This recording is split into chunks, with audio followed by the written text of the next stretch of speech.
like and subscribe, and leave a comment below. Beyond Antarctica, Chapter 21. The trees rustled as the leaves whispered in fear as the army of war beasts emerged, each more menacing than the last. The sun glinted off the knights' armor as they rode atop of massive armored triceratops. Following them were towering elephants, each with intricately built decks on their backs. Soldiers worked swiftly, hoisting catapults onto the elephants, preparing them for the impending siege. In the background, two colossal brontosaurus stood, their bodies covered in shimmering silver armor. A staircase, seemingly alive, wound its way from tail to head, bending and moving with the creature's every step. The sight was terrifying. The Wizard King broke the silence. "We cannot let those brontosauruses near the keep. Their numbers will overwhelm the walls in minutes." His brother replied quickly, "But if those elephants start rotating in and out, they'll drop the wall. We need a plan, and we need one fast. We can't fend them all off." Todd looked over to John and said, "I do remind you, this is not our fight." John nodded. "Yeah, we need to move on." The Wizard King, with desperation in his eyes, pleaded, "Stay and help. Surely your magic, combined with ours, might save the kingdom." John shook his head. "I never agreed to join a war, only to give you safe passage." The Wizard King looked back at the sieging army, with his voice trembling. "I fear our reinforcements will not make it in time. I beg of you, help." As his brother waved to some guards, they began to surround them. Noting the movement, Todd stepped up. "We can help, but not from here. We need to be on our ship." John gave him a puzzled look, but let him continue. "We travel the high seas without fear of the beasts that may be. If we pull our ship close to shore, their beasts will run in fear as we unleash our magic upon them. See our massive siege engines sitting on her deck," he pointed out to the distant river. "We will lay waste to anyone who remains. We need no army. We need no staffs of power." Todd stepped forward, laughing. "We are all powerful, but only when we are on our ship. That's why we always leave someone behind, just in case. Like if you were to try and imprison us for whatever reason. Hypothetical, of course. But our fellow wizards who remain on the ship would lay waste to this castle, and before you could return, we would already be sitting in both throne seats on both sides of the cove, effectively stealing the continent from all of you. I have no desire to rule a continent of people I do not know, so I would probably just burn them to the ground. So I can confidently tell you, if we head to our ship now, this war will be over in a very short bit. For we are all powerful. I have seen your magic. Formidable, yes, but let us show you what true power can do." The two kings stared at him, their faces a mix of shock and realization. With a wave of his hand, one of the kings motioned for a group of soldiers to escort them back to their dinghy on the far side of the keep. As they headed back to the ship, they saw small creatures scurrying as one of the triceratops moved forward, its armored head swaying from side to side. Behind it, a phalanx of knights gleaming in gold followed them in disciplined ranks. As each knight's lance caught the light, it turned the battlefield into a dazzling array of reflections. Their mounts, armored triceratops, snorted and stomped with their thick hides barely visible under the layers of armor plating. In the distance, the advancing war elephants. Each one was a fortress with intricately constructed decks bristling with activity. Soldiers maneuvered massive catapults with their winches groaning as they were hoisted into position. The elephants' eyes glowed with an almost sentient awareness, with their trunks swinging methodically as if preparing for the chaos to come. The catapults, once secured, were loaded with enormous boulders. Looming over all were the brontosauruses, armored in silver that sparkled in the sunlight. Their tails, fitted with a staircase-like structure, moved gracefully despite their size. Each step of these giants sent ripples through the earth, their majestic presence a stark contrast to the brutal purpose of the army. The staircases on their backs seemed almost surreal, bending and flexing with the creatures' movements, a bizarre fusion of nature and ingenuity. John entered the bridge. Bob turned, raising an eyebrow at John's hurried entrance. "So how'd it go in the keep?" Bob asked. John quickly filled him in on the events that had transpired, describing the desperate pleas of the Wizard King, the ominous sight of the brontosauruses and elephants, and their narrow escape from what seemed like inevitable imprisonment.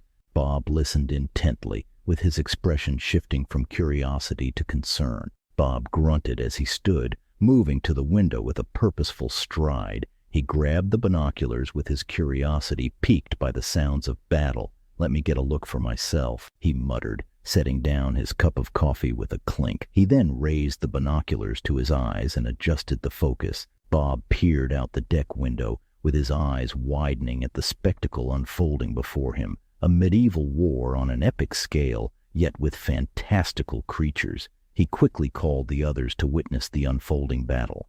"Get over here, you need to see this," Bob said. The Triceratops mounted knights charged forward, creating a dazzling, almost surreal image. Their lances were aimed forward, ready to impale any who stood in their path. Behind them, the war elephants lumbered into position, their decks bustling with activity as soldiers manned the catapults. The first of the massive boulders was launched, soaring through the air with a menacing grace before crashing into the keep's wall with a devastating explosion of stone and dust. As the defending archers on the walls rained arrows outward in a controlled volley, the two brother kings retaliated swiftly. From their fortified positions they unleashed beams of energy that vaporized entire sections of the attacking army. The heat and light from the beams were blinding, leaving only charred remains in their wake. But the enemy forces were undeterred. More knights poured in to replace the fallen, and the war elephants continued their relentless assault, launching boulder after boulder at the keep's walls. Each hit sent tremors through the fortress, forming large cracks throughout the stone structure. "Wow, they really want that keep," John observed. The war elephants had incredible agility for such massive beasts, moved in and out of range with surprising speed. They launched their deadly payloads, then retreated before the brothers could target them or the keep's siege engines could dial in. It was a tactical dance of destruction and evasion, leaving the defenders increasingly desperate. The armored brontosauruses stood ominously in the background. They remained just out of range, an intimidating presence with thousands of armored knights behind them. Half of these knights were mounted on triceratops, while the others followed on foot, stacked in disciplined ranks. They were ready to charge at a moment's notice, a tide of destruction waiting to be unleashed. Behind them, a full group of horseback-mounted archers, held back in reserve, with their bows ready to rain arrows upon the keep when the time came. "The brothers are losing ground," Bob said. "It's just a matter of time before the wall falls." The keep's walls shook with every boulder that struck, with dust and debris cascading down as cracks widened. The brothers' energy beams continued to vaporize sections of the attacking force, but it was clear they were struggling. The enemy's numbers seemed endless, their strategy impeccable. From their vantage point, John and his crew could see the desperation in the defenders' actions. The brothers, ruthless as they were, seemed increasingly overwhelmed by the sheer might of the attacking force. The war elephants' catapults were precise, their boulders wreaking havoc on the keep's defenses, almost like a rhythmic drumbeat, creating a sense of impending doom. "It's like watching a tornado tear through a glass factory," John commented, unable to look away from the unfolding carnage.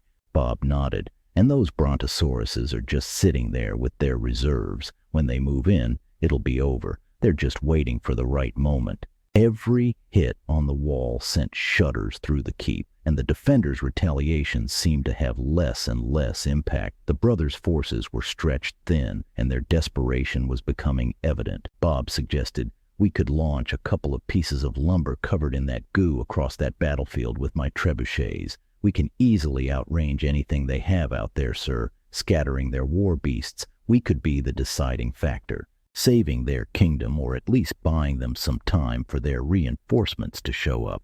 John weighed the options. Every moment counted as he realized that their decision could tip the scales. Just then, the gate to the keep dropped, and out charged horseback-mounted knights. The gates rose swiftly behind them as they moved with a purpose, their formation tight and disciplined. The two brother kings stood atop the walls. They unleashed beams of destruction, lighting up a path of devastation before the charging knights. The ground scorched and crumbled under the relentless assault, carving out a path through the enemy forces with surgical precision. The knights moved with grace, their horses thundering across the battlefield. Their goal was clear: the command center, a raised platform on the backs of 8 elephants, heavily guarded and strategically positioned just out of the brothers' reach. The knights pressed forward as they navigated the path of destruction laid out by their kings. As they reached the limit of the brother king's reach, the carved path suddenly collapsed into a cloud of dust and smoke, swallowing the knights in a tumultuous eruption. The battlefield descended into chaos, the sight of charging knights in formation, now disintegrating into frantic shouts and the clashing of steel. Falling well short of their target, John, watching from the ship's bridge, narrowed his eyes. "That was clearly an act of desperation," he said. Bob, with the binoculars still raised to his eyes, nodded in agreement. "They needed those men," he replied. The cloud of dust and smoke began to settle, revealing the devastation. The elephants, sensing an opportunity, began to move, their catapults launching boulders with renewed ferocity. The brothers, undeterred, continued their assault. Energy beams lanced out, vaporizing sections of the enemy forces, but the relentless advance of the war elephants was becoming increasingly difficult to counter. "Bob says, if we are going to help, now would be the time, sir." John shook his head firmly. "No, just sit tight for a moment. Todd was only getting us out of there safely. It looked like they were about to throw us in the dungeon for not helping." Bob let out a low sigh. "Do you think we backed the wrong dog here?" he asked. John replied, rubbing his temples. "They're both the same, really. See, King Boris uses his monopoly on gold and food to enslave the people and other nations around him to do his bidding, like a company town of old, if you will." Bob shrugged nonchalantly. "Yeah, so what's the problem with the 2 brother kings?" John's eyes narrowed, his voice taking on a hard edge. "The 2 brothers are no better. They use a fiat currency, a fake money backed by the fact they'll only accept it for payment, for taxes, and for using their toll road. They can make as much money as they want, whenever they want. Over time, with a fiat currency, everything will be theirs through the manipulation of the quantity of money, through inflation and deflation.